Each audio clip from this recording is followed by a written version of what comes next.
Hey, what's going on everyone? Josh Quinones here, and today we are going to be unboxing the TCL Q6 TV that I have right here. They're actually nice enough to send this out for us to take a look at here on the channel. So huge thanks to TCL for sending this out to us. But this is the TCL Q6. If you remember, if you've been following the channel for the past couple of weeks, maybe past few months now, you'll see that I did review the TCL QM8, which was a great TV. Well, this one is also part of the Q series, but more on the lower end. This is the Q6 series. We got it at 65 inches right here. It's gonna come with ultra wide color gamut, 4K Ultra HD resolution, Dolby Vision HDR, Dolby Atmos, motion rate at 120 hertz. So we're gonna get that smooth refresh rate, especially for gamers out there. This could be a pretty good choice for you right here. Bluetooth personal audio, audio game mode, auto low latency mode, 3 HDMI inputs, 1 with EARC. Now, most of all of the Q6 series actually come with that Google OS, Google integration. They are all Google TVs, but this one right here is a little bit different. This one is coming with Fire TV. So when TCL told me about this one right here, I was like, hey, is it all right if I check it out here on the channel? I'm pretty curious to see just how this differs from, using a Google TV. They were nice enough to send this out. So we're gonna go ahead and unbox this. So we'll go ahead and cut these off right here. Boom, one more, boom. Okay, so I actually had to drop it down to the floor because we actually have to pull this whole top piece up in order to get to the TV itself. But before we do that, we wanna make sure that we do cut the top open, because usually at the top is where they keep like the legs, remote, batteries and stuff like that, user manuals. So I'll go ahead and open this top part up, fold these pieces out like this, and yep, we do have the legs right here on each side. So you can see right there, got both legs for the TV. And then we have our remote, the power cord. We also got some screws back there and the user manual, all that good stuff in case you do like to read through all of that. And then once you do so, we can go ahead and take off. Actually, we're gonna leave the styrofoam piece there, but we'll go ahead and take off the cardboard here. As easy as that. Woo! And there is the TV. So we can go ahead and take off this top cardboard as well. We got the side pieces we can take off, throw to the side. I'm all by myself here. I don't have help to do this, so I gotta lift this up by myself and try to get the legs on there. So let me go ahead and do that, and I'll get it set up. I'll be right back. All right, so I was able to get the TV out of the box, lay it down on its face so I can go ahead and get the legs on right here. Now, I do want to mention that these legs are of a plastic build. They are not of a metal build. Just wanted to go ahead and mention that. And this TV is actually going for around $700 right now. I'll leave a link down in the description below in case you do want to check one out for yourself. So we got to think of it like that. This is more of their lower tier level when it comes to the 6 series. Like I said, they got this Q6, Q7, and the QM8. So this is at that lower end of their Q series. So around $700 might not be too bad of a deal for this TV right here. But I will say this, when I did take this TV out of the box, I was actually able to take it out with ease. It's actually a very light TV. Usually with a 65-inch TV, it could be a bit heavy because 65 inches is pretty big.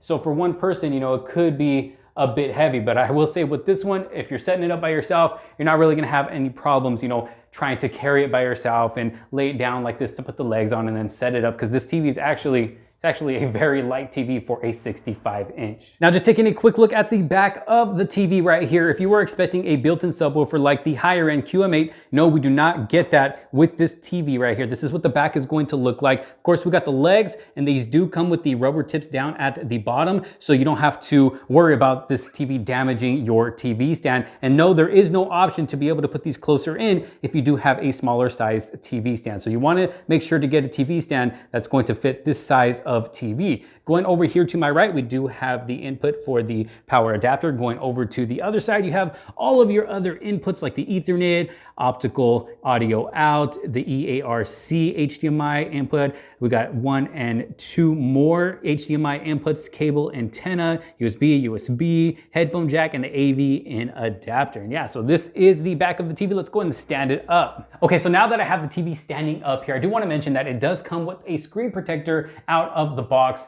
That way you don't risk damaging your display when setting this up. So I recommend leaving it on until you have the legs on and you have it properly standing on your TV stand, or even if you have it mounted on the wall. Wait till you're done setting it up that way, then take this screen protector off. That way you don't risk, damaging this display. It does come with a pull tab right here up at the top right, and you simply just pull it off just like that. And it is just so satisfying. There we go. All right, so I got the TV all set up and ready to go, as you can see here. And the first thing I kind of just want to test out really quickly here is some gaming on that 120 hertz display, just to see how smooth gameplay is. Just giving you my first impressions, not fully in-depth review or anything like that, just a quick first look. But I mean, who knows? There's a possibility that this TV can be a cool addition to your gaming setup. And another thing that can make your gaming setup look even cooler is customizing your console, like my PS5 that you're seeing right here. I mean, look at how cool that is. And if you want to do something cool like that, why not check out our sponsors of today's video, Dbrand. That's right, they offer custom plates for your PlayStation 5 to get it looking super cool, like these arachno plates that you're seeing right here. I mean, it just adds a whole new look to the look of your PS5. And this kind of goes in line with that new Spider-Man game, these arachno plates right here. I mean, looking so cool, and you got the nice skin going down the middle. And then of course, they offer other plates as well for your PS5 if you wanna take that look even further, give it an even different look, you know, other than that arachno plate style. But maybe you have an Xbox and you wanna add a cool look to your Xbox. Well, if you go to their website, they offer tons and tons of skins for your Xbox to add a different look, a more cool look to your Xbox, just to make your whole gaming setup look even cooler. Or maybe you have a Nintendo Switch. Even with the Nintendo Switch, you can get that looking as cool as you want it with the tons of skins that they have available for the Nintendo Switch as well. Either way, I mean, they got tons of options for whatever console you have. And if you do find yourself interested in any of their skins or any of their plates for your PS5, I'll make sure to drop a link down in the description below. But let's go and test out some gaming here with some OG Fortnite. I've been playing this ever since it came out. I mean, it has been so much fun to play. It just kind of takes me back to the old days, but let's check it out on the Q6 right here. All right, so we are jumping into a game here. Now, before we get the game started, let me go ahead and go into the settings here. So if I pull up the settings now, of course, as you can see, there is no dedicated gaming bar down at the bottom of the display like what we have with the higher end TCL QM8. But if I do go to picture mode here, we do have a dedicated gaming mode for that picture mode. So as you can see, we have standard, movie, dynamic, natural, game, PC, and then custom. I do recommend using that gaming mode when it comes to picture mode. Just based off of what I'm seeing right here, it does look pretty good. We do have a reset mode. You can control the backlight, contrast, brightness, color, tint, sharpness, game mode, auto low latency mode. I got that on. Then we have advanced settings, which you can control the white balance, mid luminance gamma, dynamic backlight, dynamic contrast, local contrast enhancement, super resolution. I do have that on. MPEG noise reduction, dynamic noise reduction, HDMI input mode. Now those are basically going to be all our settings for picture mode when it comes to gaming on this TV. And then we have a sound mode, which you can go into. So they have different sound modes like standard, music, movie, sport, and then custom.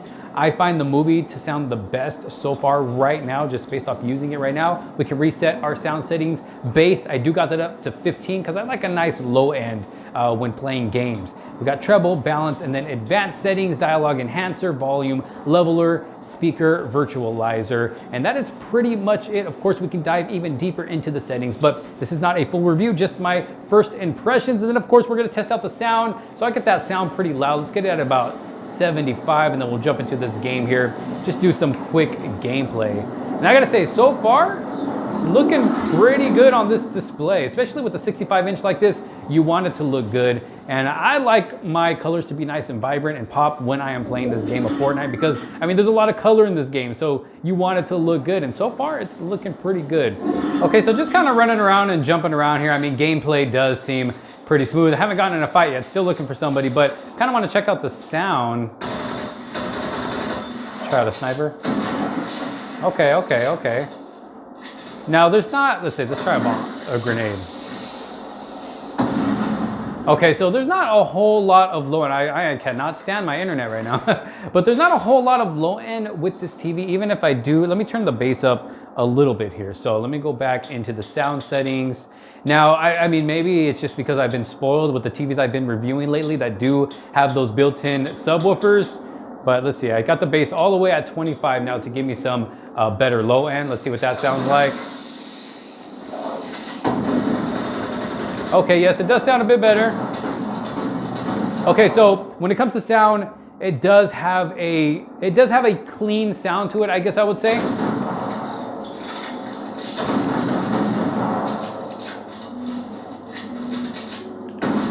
Okay, so the sound is nice and clear. It's a clean sound. I would say even with the bass all the way up though, I mean, you could hear the low endness, but you can't really, you know, feel it like the other TVs I've tested out with that built-in subwoofer. I mean, I guess I would say it's just your, you know, kind of like your average sounding TV. It's not gonna be anything special. It might be something that you do want to add a sound bar to, you know, later on in the future. All right, I think I see somebody over here. Let's get their attention.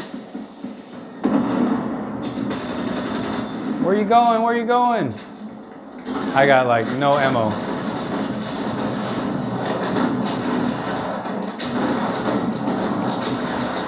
Oh my goodness, I'm out of ammo. All right, we got our first kill and only kill. This was just supposed to be a quick test. And so far, I mean, the gaming experience seems pretty good. I'm gonna have to get my internet checked or maybe use an Ethernet cable instead of Wi-Fi. Because like I said, the Wi-Fi signal in my office is just weak. I'm gonna have to pull out the cable and connect it directly. But I mean, as far as just overall gameplay, I mean, it seems pretty smooth. Of course, I'm gonna be doing a lot more gaming and really testing it out with other games like Apex, Spider-Man. Then I will probably even do a full dedicated gaming video. All right, so jumping over to our home screen here, I will say that this is definitely going to be something that I'm going to need to get used to because I have never used a Fire Stick. I've never used a Fire TV before. And this is kind of based off of your Amazon account. It is compatible with Alexa as well, but just the whole UI is different than using a Google TV, which is what I have been used to. But this is going to be the home screen that we are greeted with going into this TV right here. Going to the left, I'll have my accounts right there. We got our inputs, HDMI 1, 2, 3, antenna, composite, and then we have our find option where you can search up different things, movies, TV shows, even apps. As you can see, even down at the bottom, we can go to our app store, see what's free, movies, TV shows, games, sports, comedies, documentaries, action movies, kids and family. And then going back up, we have the main home, which let's go ahead and scroll down here a little bit. So it says next up for you. So this does offer free cable TV as well. You recently used apps, YouTube, Amazon Kids, new movies, Fire TV channels, watch live with Tubi. We have a TV guide right here, which is gonna let us know what is currently playing live. So that's pretty cool if you want some free live TV right here. If I go back, Tubi free movies, sponsored, editor's choice, and the list just kind of goes on, basically just recommendations. So let me go ahead and go all the way back up, and it actually seems pretty smooth, actually really smooth. Scrolling down, scrolling up, let's see, scrolling over to the side. It's actually a nice, smooth experience just based off of my first impressions here, not bad. Let's go ahead and go back up. We have live TV. Again, you can scroll down, see what we got there. Go back up. We got my stuff, which I currently have nothing there. Watch list, I don't know why that's on my watch list.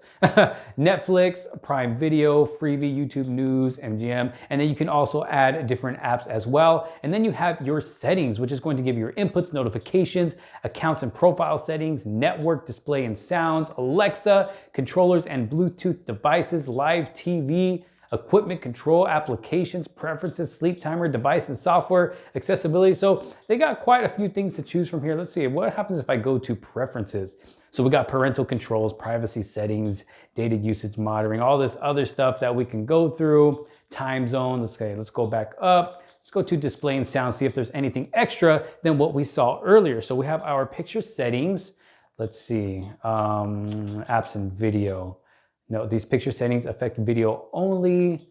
Okay, so it looks like it's just for the backlight. That's all it's giving me an option to do. So I'm assuming we're gonna have to watch something in order to be able to customize the rest of these. We got sound settings. Okay, what about display settings? So I guess it just depends what you want to customize, what input you want to customize. We also have Apple AirPlay and HomeKit power controls, audio output, enable display mirroring. So this TV does offer mirroring, like if you want to use your smartphone or tablet, mirror it to your TV. So that's another cool feature right there. Let's see, let's go ahead and go up. What happens if we actually click on settings here? Okay, so nothing happens. You can try Alexa, find cartoons. I actually don't use Alexa. I've never used Alexa, but let's try this out. Might not work because I've never used it, so. Oh, okay. Something. Can you say it again? Let's see, find me a cartoon. Oh, okay, so it actually works pretty okay. Take me to YouTube. Okay, here's YouTube. Boom, all right, so Alexa works pretty good. I'm gonna have to sign in, but let's just go ahead and skip here. Let's pull up a 4K video. All right, so I got some 4K video pulled up right here, and actually it's looking pretty good. It's not bad, to be honest, for a $700 TV. Let's go and go into the settings here now, and let's test out the different picture modes with actual video. So, of course, we are on standard. We switch it over to movie. Okay, gives it more of a warm effect, more of a natural effect. Dynamic. Okay, dynamic kind of makes those colors. Actually, dynamic is looking really good. Let's try natural. Let's see, is there a difference between natural and dynamic? Okay, dynamic does look a little bit more vibrant, which I personally like. So I'm liking the dynamic so far. And then we have custom, but I'm not sure how to customize it. So that's something I'm gonna have to learn to do to cover in my full review. I'm gonna go ahead and leave it on dynamic here. Look at that. Okay, so of course we have backlight, contrast, brightness. If I turn that all the way up, okay, it kind of washes it out if you do turn the brightness all the way up. Now, this isn't the brightest TV I've ever seen, but if you watch it just the way it is, like this, I mean, it does look pretty bright. I mean, I'm not in the brightest room either, but it does look pretty bright. Of course, I'm gonna have to, when the sun's out and the windows are open, that's when I'll really test it out to test out brightness and see if it is gonna be bright enough for a bright living room. But just here in a small office like this, it does seem pretty bright. Okay, color. Now it's currently on 5. So if I go up to, okay, that's making it look a little bit more actually a lot more saturated. If I go down, okay, that takes away the saturation. So we'll go ahead and leave it on, what was it, on 5, I believe. We'll go ahead and leave it on 5, and then you can mess with the tint, sharpness, and then this other stuff that we saw earlier when we were gaming. But just, I mean, overall for first impressions here, I mean, the picture quality is actually looking pretty good. All right, so we're gonna go ahead and test out some sound here with one of my videos. That way we can see what it sounds like other than just playing games. So I'm gonna go ahead and turn this up. That's at 40. It's already pretty loud at 40.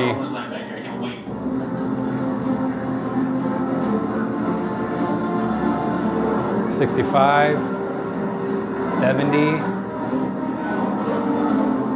$80, $90, and that is $100.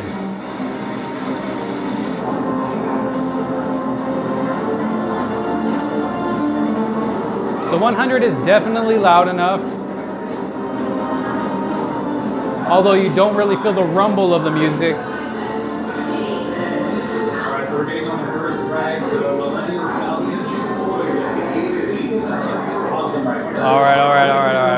All right. So let's go ahead and talk first impressions with the TCL Q6 right here with the Fire TV. Now, when it just comes to overall look and the build quality, I mean, it's a decent looking TV. Like I said, the feet are of a plastic build, so they don't have the most premium feel when it comes to the feet. I know a lot of people like the metal feel to it, just because it makes it feel more secure, when having your TV mounted on those legs. But I mean, overall, it's a decent looking TV. It's a TV that looks like a TV. Now, when it comes to the whole user interface with that Fire TV, honestly, for me, like I said earlier, it is something that I'm going to have to get used to because I'm so used to using Google TVs. But I will say this, that just scrolling through the TV, searching through apps or through movies, TV shows, whatever, it actually runs very smooth, just based off of, using it. The little bit that I didn't notice any moments of lag or latency. This TV actually performs pretty good when it comes to the gaming. The gaming experience seems pretty good as well. I'm gonna be doing a lot more gaming on this TV to really see what the full experience is like. Now, when it comes to sound,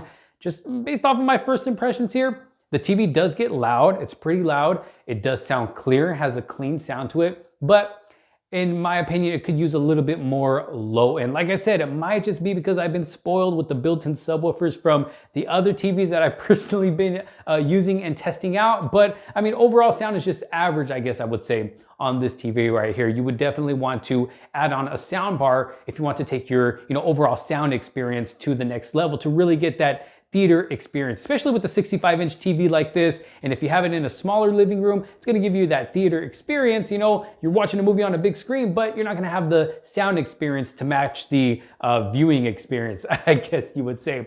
But I mean, overall, just based off of my first impressions, this is actually a very promising TV so far. Like I said, the price is around $700 right now on Amazon, at least at the time of making this video. If for whatever reason you do find yourself interested in this TV right here, just based off of my first impressions, I'll make sure to leave a link down in the description below. But what do y'all think? Leave your thoughts down in the comments below. Let me know what you think about the overall TCL Q6 series right here with Fire TV. I'd love to know your thoughts. If you did like this video and find it helpful, make sure to give it a huge thumbs up. Don't forget to subscribe. Hit that bell for notifications so you don't miss out on any other future videos to come. Don't forget to check out our sponsors of today's video, D-Brand. Thanks so much for watching. This is Josh Quinones. I will see you on the next one. Peace out.